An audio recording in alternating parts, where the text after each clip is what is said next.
The sound came at 3:17 in the morning, and Eli Vasquez was the only person in the world who did not cover his ears. This was not because he was brave. It was because he could not hear it.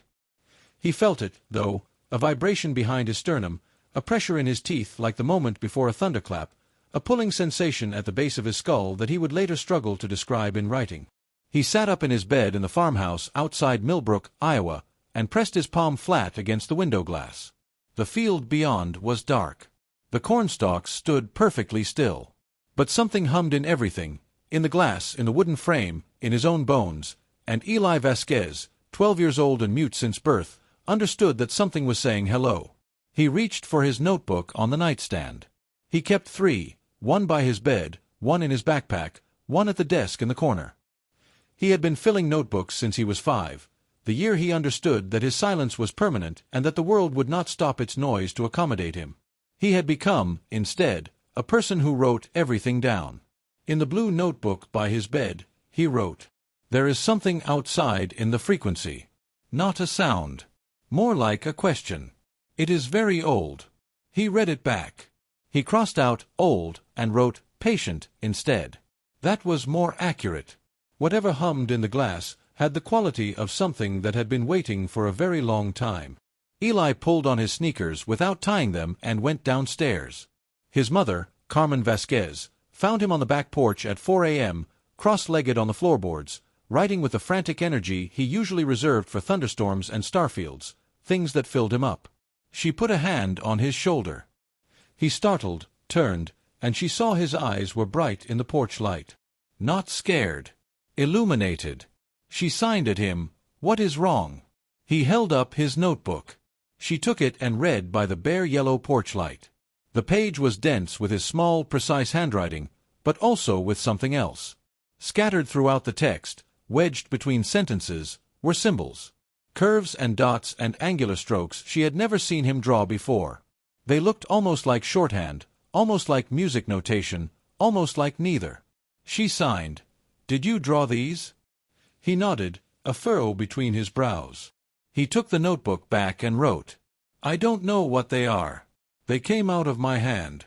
Like when you hum a song without knowing you're humming it." Carmen Vasquez was a practical woman. She was an agricultural consultant and the daughter of Mexican immigrants, and she had learned early that the world rarely offered explanations for the things it chose to give or take away. It had taken her son's voice. It had given him, in exchange, an attention to the world so precise and fine-grained that she sometimes felt he saw more of it than anyone else she knew. She looked at the symbols again. She looked at the sky. Far to the north, a pale light pulsed on the horizon, slow as a heartbeat. The news, she would find out in the morning, was calling it a weather phenomenon.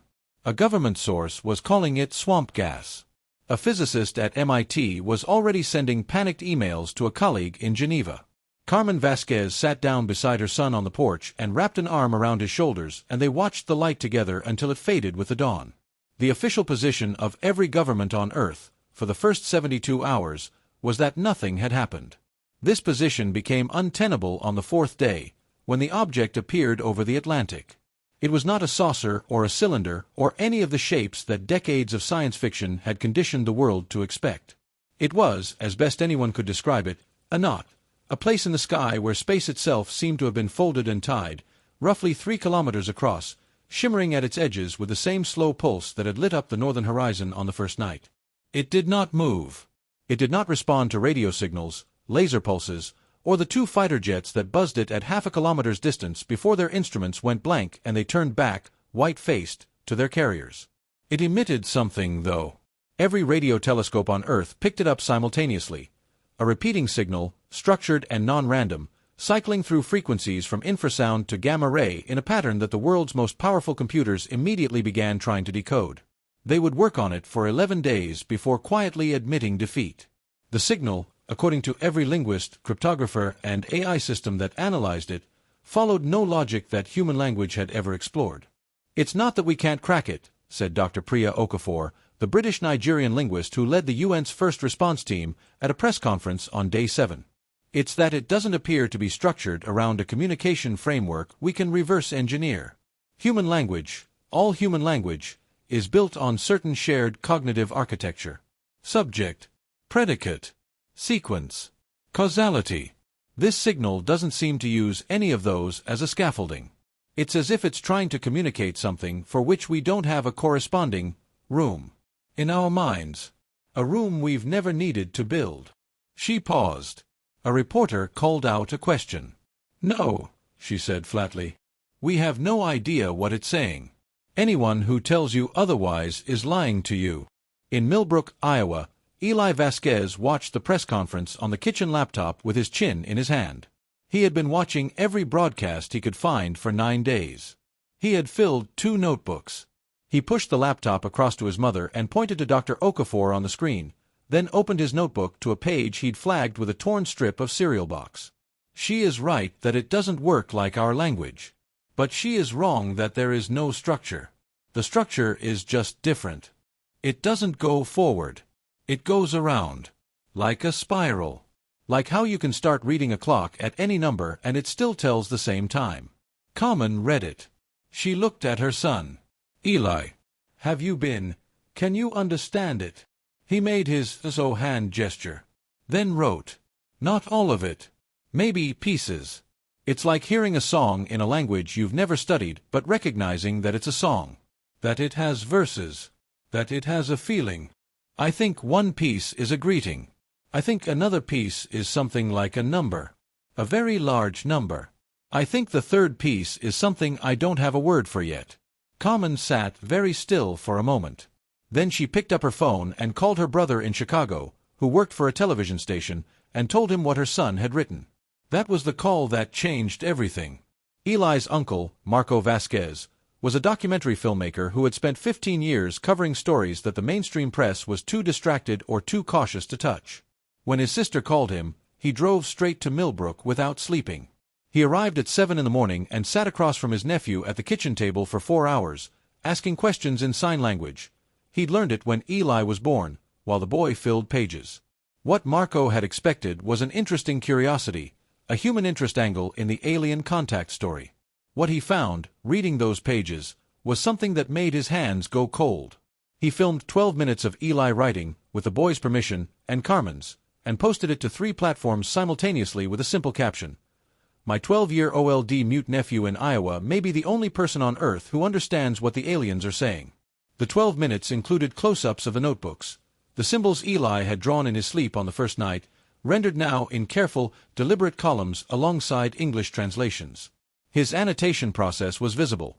The way he circled clusters of symbols, drew arrows to connect them, wrote question marks, and then crossed them out as understanding clarified. It had the quality of a genuine working mind grappling with a genuine problem. By midnight, the video had 40 million views. By the following morning, there were news vans parked on the Vasquez gravel driveway, a satellite truck blocking the county road, and a black SUV with government plates idling in the field across the highway. Dr. Priya Okafor watched the video in her hotel room in Geneva at 2 a.m. and felt the hair on her arms stand up. Not because she was certain the boy was right. Because she could see, in the way he worked, a methodology she recognized, the instinct of a true decoder, and because 3 of the symbol clusters he'd annotated matched clusters her own team had flagged as recurring, without yet knowing what to do with them. She called the UN Emergency Contact Task Force and told them to get the boy on a plane. She was the 3rd person to make that call that morning. The first 2 had been from agencies she had not been told were involved. Eli had been watching the news vans from his bedroom window for 2 hours when his mother knocked and came in. She signed, "There are people who want to talk to you." He signed back, "I know." He paused. Then signed, "Are you scared?" Carmen thought about lying. She'd been thinking about lying for about 14 hours. She looked at her son, who watched everything so carefully, who had never once in his 12 years not noticed when she was less than honest with him. "Yes," she signed. "A little. Are you?" He picked up his pen and wrote, slowly, in the blue notebook. "I'm not scared of the signal. I'm scared that if I tell them what it says, they'll find a way to make it mean something else." Carmen read it twice. She had no idea, then, how precisely accurate her son's fear would turn out to be. They flew them first class, which Eli had never been before, and put them in a hotel in Geneva that had a view of the lake and a minibar that Carmen locked immediately. There were 2 men in suits outside their door at all hours, and they were both polite, and neither of them would answer a single direct question. The UN facility where Eli worked was a repurposed basement conference center. The windows had been covered with acoustic foam for the signal broadcasts, they explained, though Eli noticed there were no speakers in the room. The signal was piped in through headphones that he could not use, of course, being deaf to frequencies in the human range. Instead, what he worked with were the visual representations, spectrographs, waveform printouts, the data rendered in every format their systems could produce. He was, from the first session, better at this than anyone in the room. Dr. Okafor watched him work with the careful attention of a scientist watching an experiment that was already exceeding its parameters. He moved through the printed spectrographs with a green marker and a red pen, green for things he recognized, red for questions, and within his first 3 hours had organized 6 weeks' worth of her team's unclassified data into a structure that made her stop breathing for a moment when she saw it. "How?" she said, then caught herself, remembering. She wrote on a notepad, "How are you doing this?" He wrote back, "I'm not sure I can explain it. It's like the signal lives in a part of me that isn't language exactly. When I look at the patterns, something responds. Like a key fitting a lock I didn't know I had. Dr. Okafor, can I ask you something? How many people have access to everything I'm writing down in here?" Okafor paused, looked at the 2 government observers in the corner, who were pretending to look at their laptops, looked back at Eli. She wrote, "I don't know." He read it, nodded, went back to work. By the end of the first week, Eli had produced 47 pages of annotated translations. 70% of the signal remained opaque to him. He was honest about this, meticulously honest, marking uncertainty in orange and known gaps in gray. But the 30% he had decoded was internally consistent, cross-referenced against itself, and, crucially, predictive. Using the patterns he'd identified, he was able to accurately forecast the next 4 signal cycles before they occurred. Dr. Okafor took this result to the task force leadership with shaking hands. The response was immediate. And it was the first time Priya Okafor understood that she was not the most powerful person in this room. Not even close. "What does he say it's saying?" asked the American representative, a man named Garrett Holt who had introduced himself as a State Department advisor but whose demeanor suggested something considerably less diplomatic. Okafor had Eli's translation summary in her folder. She set it on the table. The 6 people around the table read it. There was a long silence. Holt said, very quietly, "We need to verify this independently before it goes anywhere." "Independently how?" Okafor asked. "He's the only person who can read it." "Exactly," said Holt. Eli wrote the final summary translation in the blue notebook, sitting cross-legged on his hotel bed at midnight while his mother slept in the next room. He had been working toward this for a week, assembling pieces, checking and rechecking, aware that he might be wrong about details but increasingly certain he was right about the shape. He wrote it out in full, then read it back, then rewrote it more carefully. Then he sat with it for a long time. The message, as best as a 12-year-old boy with no voice and a great deal of patience could render it into English, said this: "We have been watching your species for approximately 11,000 of your years. We have watched others before you. We have seen this pattern many times. A species that is young enough to still be afraid of each other, that has split its world into groups and armed those groups against each other, that has built machines that can destroy everything it has made. We do not interfere. This is our rule. We learned why this rule is necessary after the 3rd species we tried to help destroyed itself more completely because of our help than it would have without it. But we are permitted to offer information. The information is this. Every species that has survived its own weapons did so not through strength or governance or the intervention of others. They survived because, at the critical moment, they chose to allow those without power to speak. Every species that did not survive made the same mistake. They allowed those with power to decide what truth the powerless were permitted to hear. We do not tell you what to do. We only tell you what has happened before. The choice, as it has always been, belongs to you. We will not come again. We did not need to come now. But this is the frequency your young ones hear. The ones you have not yet taught to be afraid. Listen to what they tell you, while you still can." Eli read it back a 3rd time. He was 12. He was not naive. He had spent his entire life watching people decide not to listen to him, and he had developed a fine-grained understanding of why powerful people preferred silence in those they could not control. He understood, with a clarity that came from the stomach rather than the brain, exactly what the governments of the world would do with this message. He tore the summary page carefully out of the notebook. He folded it in fourths. He tucked it into the lining of his left shoe. Then he took a blank page and wrote a different summary, partial, careful, plausible, and left it on the desk where the morning observers would find it. He turned off the light and lay in the dark with his eyes open and thought, the question is not whether they'll try to bury it. The question is whether I can get it out first. They moved them on day 23, and they did it with smiles and explanations that were each individually reasonable and collectively a cage. The new facility was in the Swiss countryside, described as a secure research retreat. It had a garden. The staff were kind. There were no cameras in the bedrooms, Eli checked, and the food was excellent. It was not, Carmen noted, a place you could leave without making prior arrangements through 3 separate offices, each of which seemed to route to the same person. The man from the State Department, Garrett Holt, explained that given the global significance of Eli's work, it was essential that communications be carefully managed to avoid causing public distress. Carmen Vasquez stood with her arms crossed and said, very quietly, "My son is 12 years old." "Yes," said Holt. "Which is exactly why we want to protect him." "From what?" Holt's smile was the smile of a man who had been trained to smile in exactly these moments. "From the chaos that would result if unverified translations of an alien signal were released to the public. The world is watching this very carefully, Ms. Vasquez. One mistranslation could trigger international incidents. Stock market collapse. Religious panic. We have a responsibility to—" "To who?" Carmen said. "Silence." "I'd like to speak to Dr. Okafor," Carmen said. "Dr. Okafor has been reassigned to a different working group," Holt said smoothly. "She sends her regards." Eli was watching this through the glass door of the garden room.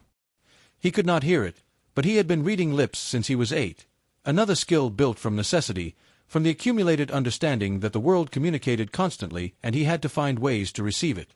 He caught, protect, responsibility, chaos. He caught, reassigned. He thought of Dr. Okafor, who had looked at him with the eyes of someone who was not accustomed to being the second smartest person in the room and had handled it with a grace he'd found very fine. He hoped she was all right. He went to the desk in the garden room and took out the black notebook, a new one, bought from the hotel gift shop, and began to write. Not a translation. A letter. He wrote 11 drafts over the next 3 days. The final one began. To whoever finds this, my name is Eli Vasquez. I am 12 years old and I cannot speak. I have been translating the alien signal for the United Nations, and I am now being held in a facility in the Swiss countryside that I am not allowed to leave. I am not in physical danger, but I am being hidden, and I think the reason I am being hidden is because of what the message says, and I think that is something you should know about. This is what it says. He folded the finished letter and pressed it inside the back cover of the black notebook.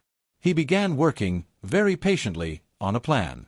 She arrived on the 29th day, introduced as a facility counselor, assigned to support Eli's well-being during his stay. Her name was Dr. Yasmin Sharif, and she was a child psychologist from Karachi who had done her doctorate at Cambridge and her postdoc at Johns Hopkins and who had been contracted, she'd been told, to ensure that the boy was not being traumatized by the experience. She had been given a careful briefing about what she was and was not cleared to discuss with the boy. It was, she thought, an unusually specific list. Eli had filled half the black notebook before she arrived.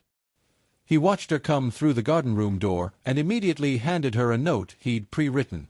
Are you here to help me, or to make me feel helped? If you want to know if there's a difference, you can stay. If not, I'd rather work. Yasmin Sharif read this, sat down across from him, said aloud, To be honest with you, I'm not sure yet. I was told one thing about why I'm here, and I suspect the real reason is different. I'm trying to figure out which side of that I'm on. He watched her face very carefully as she said this. He handed her the black notebook. Yasmin read for 2 hours. When she finished, she set the notebook on the table between them and was quiet for a while. Outside the garden window, the Swiss autumn was sharp and gold. She wrote, the message. It says governments that hide truth from their people are the ones that fail. He wrote, roughly, yes. She wrote, and they are hiding it by hiding you. He wrote, yes.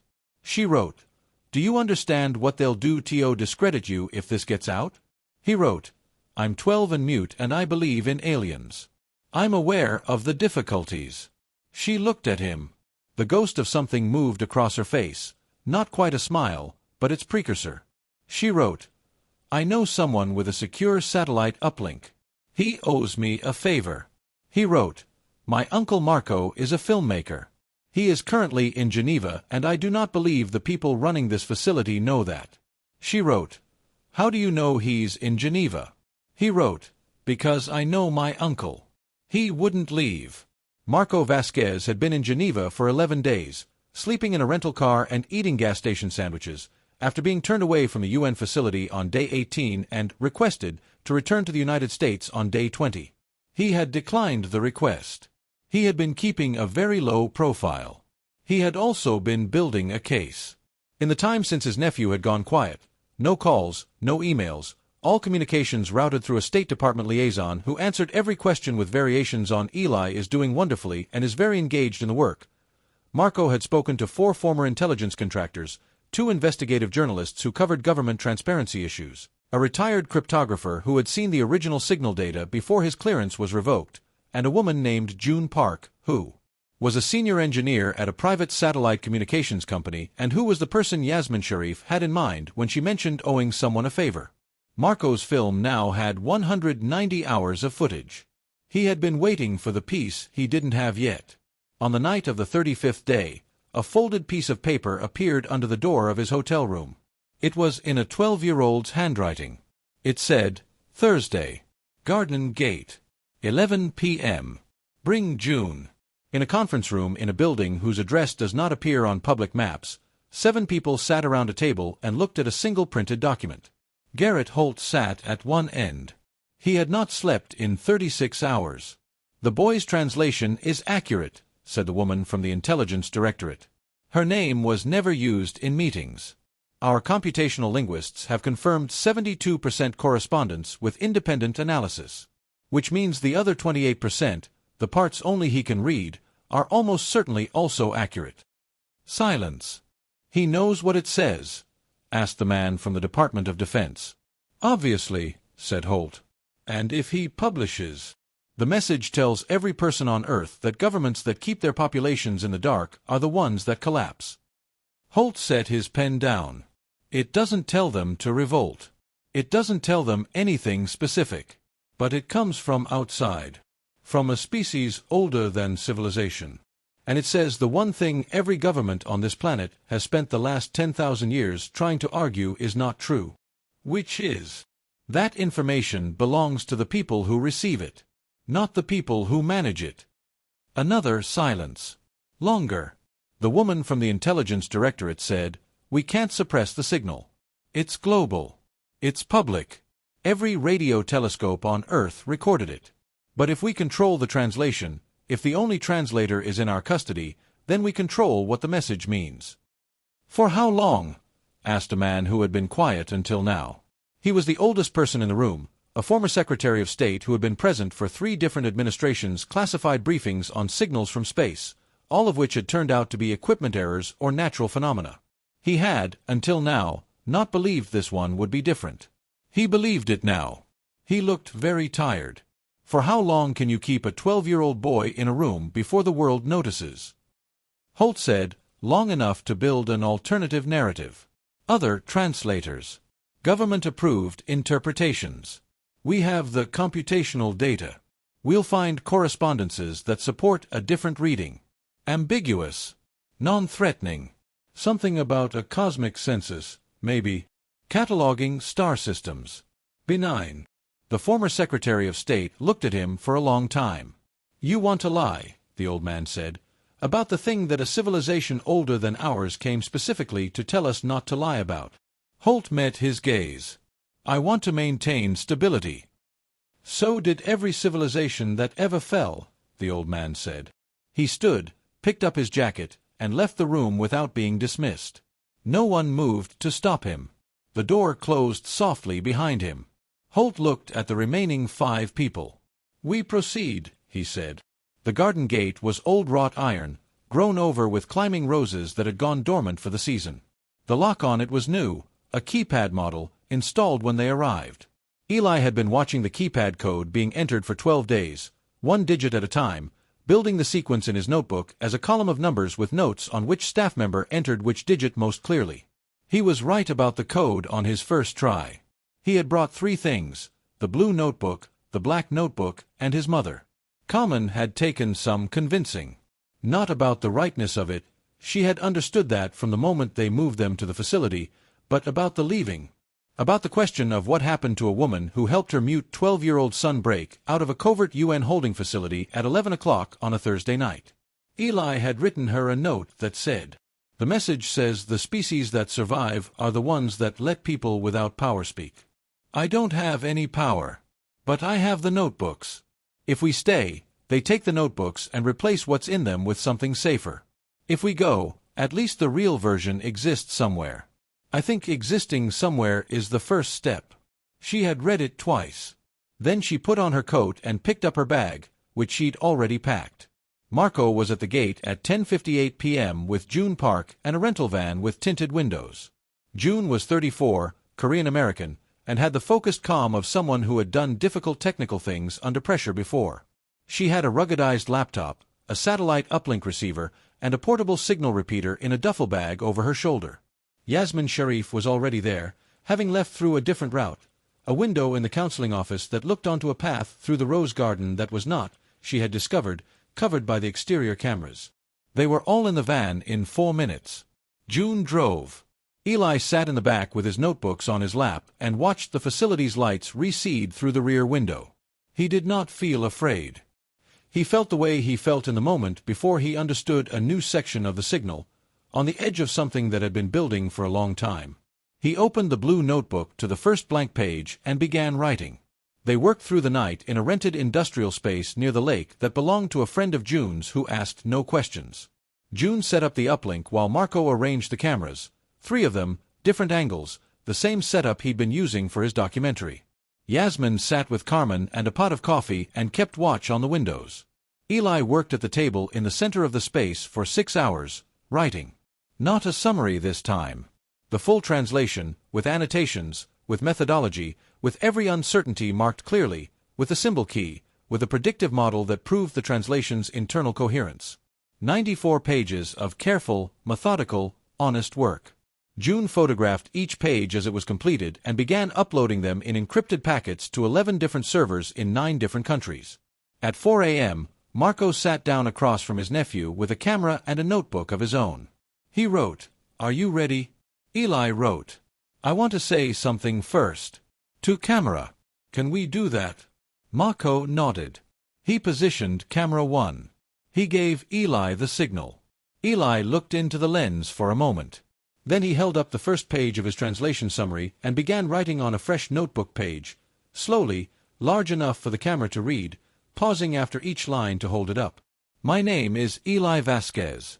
I am 12 years old. I have never been able to speak.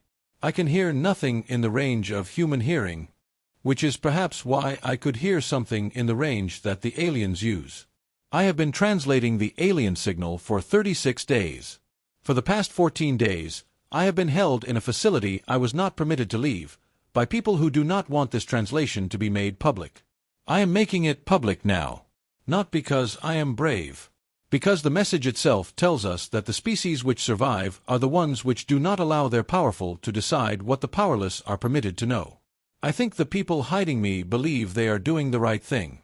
I think they are afraid, and I think they have built their careers on the idea that information is a danger that must be managed. I don't think they are evil.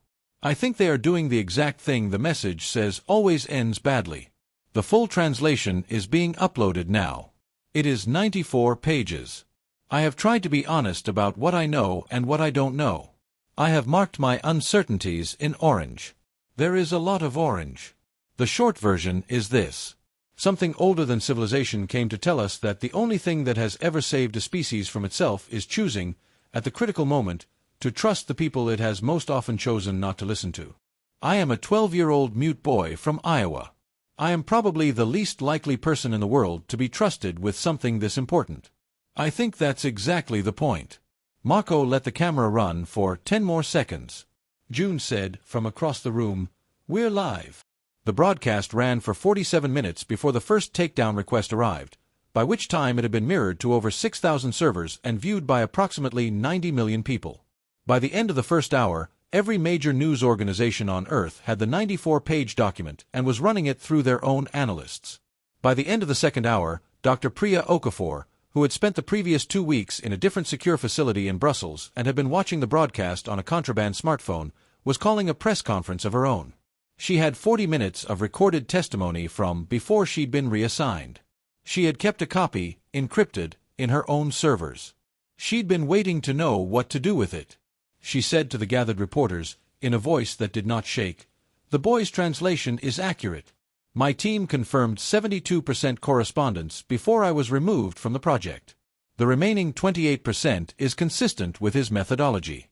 I believe the full translation is correct. And I believe what was done to keep it from the public is exactly the kind of thing the message is warning us about." The irony is almost unbearable. Garrett Holt sat in the back of a government car stuck in Geneva traffic and watched his phone fill with messages and understood that the thing he had spent 2 weeks preventing had happened anyway, and had happened in a way that was considerably worse for the project of suppression than if the boy had simply been given a press conference in the first place. The old former Secretary of State, watching from his home in Virginia, poured himself a bourbon and thought that this was perhaps the most predictable outcome of any he could have foreseen. He had a call from a journalist in 20 minutes that he intended to take. In the industrial space near the lake, Eli slept in the back seat of the rental van while his mother stroked his hair and June monitored the upload metrics and Marco sat in the doorway watching the sky turn pale over Geneva. He was filming, of course. He filmed the empty coffee cups and the stacks of notebooks and the silver pre-dawn light on the lake and his nephew's sneakers sticking out from the van door. He filmed Carmen reading something on her phone, her face complicated and tired and illuminated. He filmed Yasmin pacing, her breath misting in the cold air. The signal, from the object over the Atlantic, had not changed. It continued its slow spiral pattern, patient as geology, indifferent to whether it was being understood. It had said what it came to say. The rest was up to the humans. History does not turn on a single moment. It turns on the accumulated pressure of many moments, and the release point is rarely where anyone was watching. The immediate aftermath of the broadcast was messy and contested and loud in all the ways that the world was always loud when something it had been told was impossible turned out to be not only possible but already accomplished.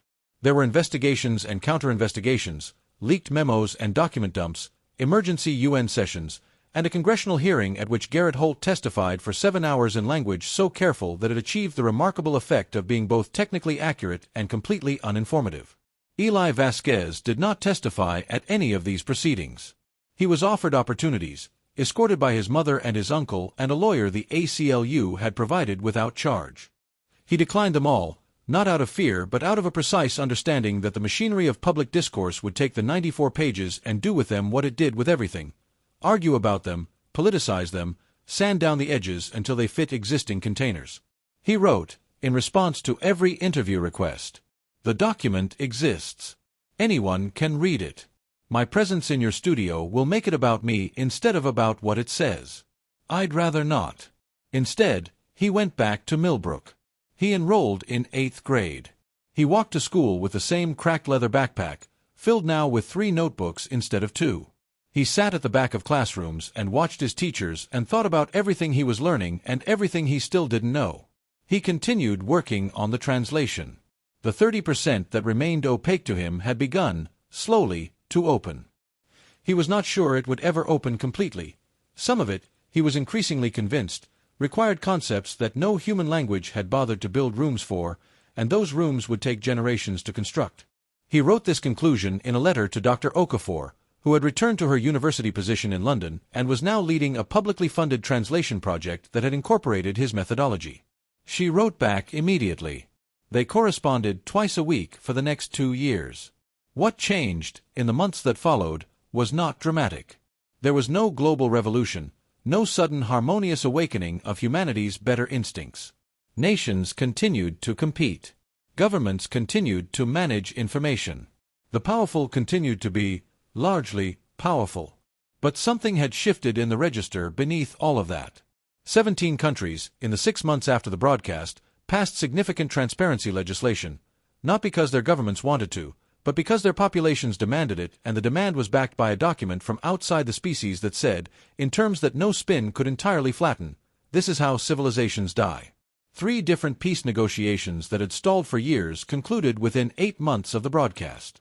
The analysts who studied these negotiations noted, carefully, that the delegations had begun speaking differently, less about what they could afford to concede and more about what they could not afford to hide. A 12-year-old girl in Lagos wrote an essay for school about what the message meant to her, and it was shared 40 million times.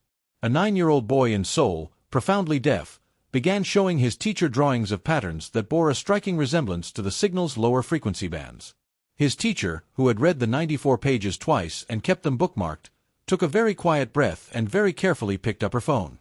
It was still dark when Eli went out to the back porch, a habit now, the place where it had started. The field was fallow this season, turned over for a cover crop, and the stars above it were enormous and still. He had the blue notebook under his arm.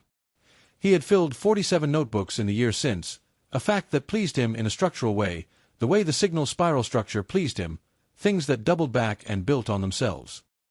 He sat down on the cold boards and opened to a fresh page and wrote, not for any audience, just for himself. 1 year. The object is still there. It hasn't done anything else. I used to think it was waiting for something, but now I think it already got what it came for. Not an answer, a choice. Whether we'd let the message be heard. I've been thinking about why it came to me. I know people want it to be special, destiny or mutation or some gift I was given. I don't think it's that. I think it's simpler. I've spent my whole life in a world that wasn't built for me. So I learned to listen in directions that most people haven't needed to. I learned to pay attention to the parts of the signal that everyone else was talking over. That's not special.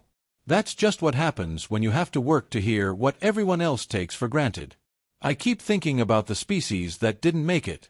The ones that got too close and turned away. I think about the ones that didn't let the quiet people speak. I wonder what they sounded like at the end. Probably very loud. I don't know if we're going to be okay. I think we have a better chance than we did before. I think some rooms are being built that weren't there before. I think some people are learning to hear in new directions. That's something. The signal is still cycling. I've been working on the pieces that wouldn't open before. Last week, something did, a cluster near the end of the cycle I couldn't read for months. It's not a warning. It's not more history. It's something more like a question. The kind of question you can't answer right away. The kind you have to grow into. I'm 12. I have time. He closed the notebook. The sky was beginning to lighten in the east, a thin cold line of it above the field. The signal was still cycling. He felt it the way he always felt it, not a sound exactly, but a presence, patient and vast and old in the way that things are old when they have outlasted the fear of their own ending. He felt it in the glass of the porch window when he pressed his palm to it. He felt it in his teeth, his chest, the base of his skull. He felt it saying, "Still here. Still listening. Still waiting to see what you'll do next." Eli Vasquez, 13 years old in 2 weeks, mute and careful and full of rooms that were still being built, pressed his palm harder against the glass and felt it press back. He reached for his pen. He had more to say.